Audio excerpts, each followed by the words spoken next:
Et tu te passes du Rasoul?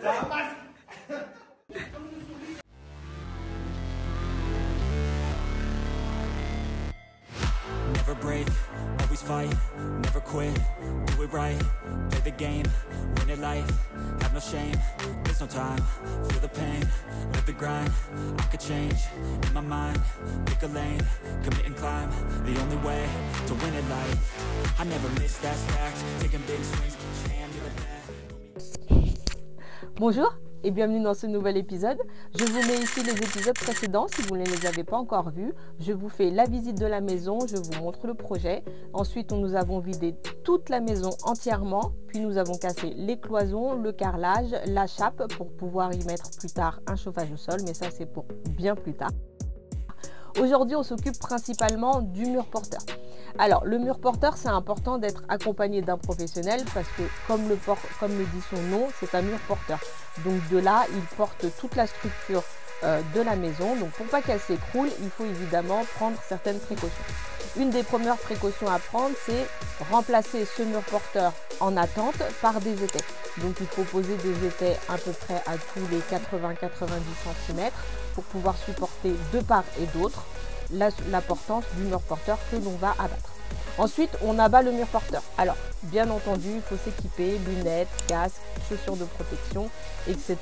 Je vous le redirai à chaque fois dans nos vidéos, chose à laquelle nous ne sommes pas assidus du tout. Alors, une fois que nous avons bien sécurisé notre mur porteur, on l'abat, comme vous le voyez ici.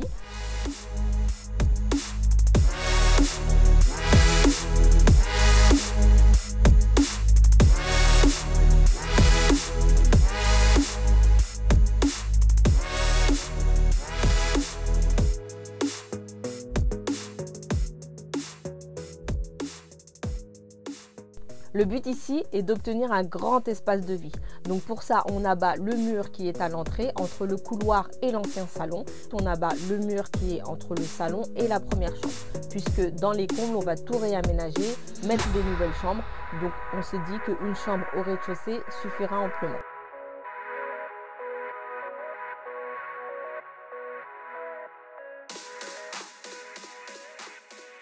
Donc là, maintenant que le mur porteur est tombé, il va falloir forcément le remplacer par un support. Donc on peut poser soit des IPN, soit des IPE.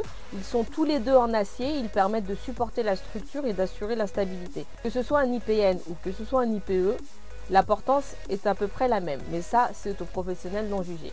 Ici, nous avons remplacé chaque mur porteur par deux IPE.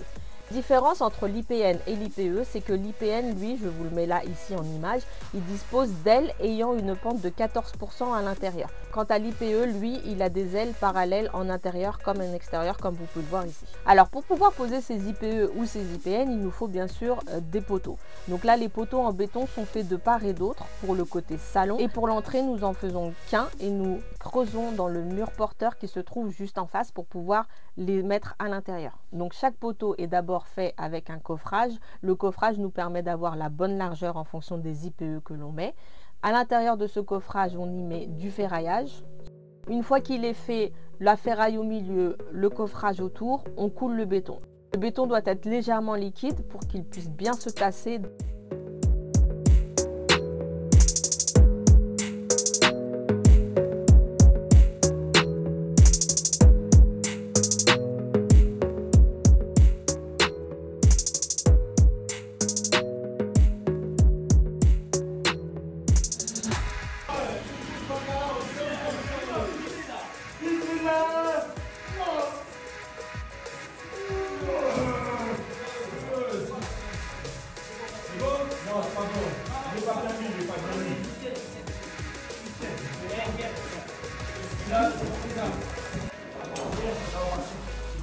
C'est pas trop liquide, non?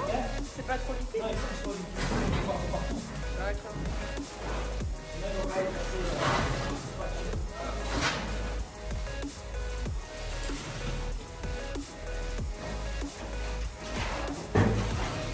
On en a également profité pour ouvrir entièrement la porte-fenêtre donnant sur la terrasse.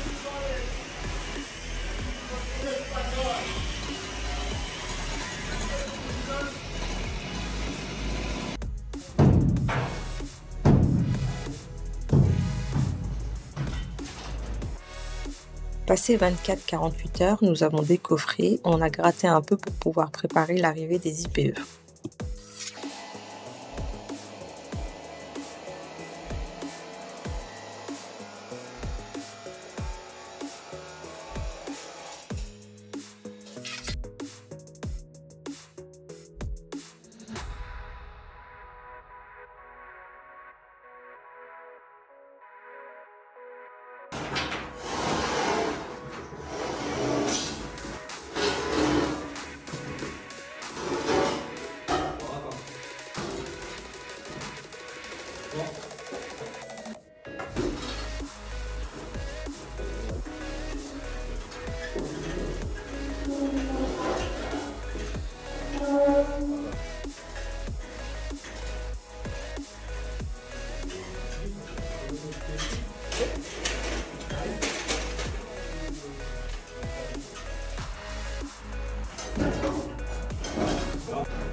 Et une fois posés, les IPE ont été attachés entre eux.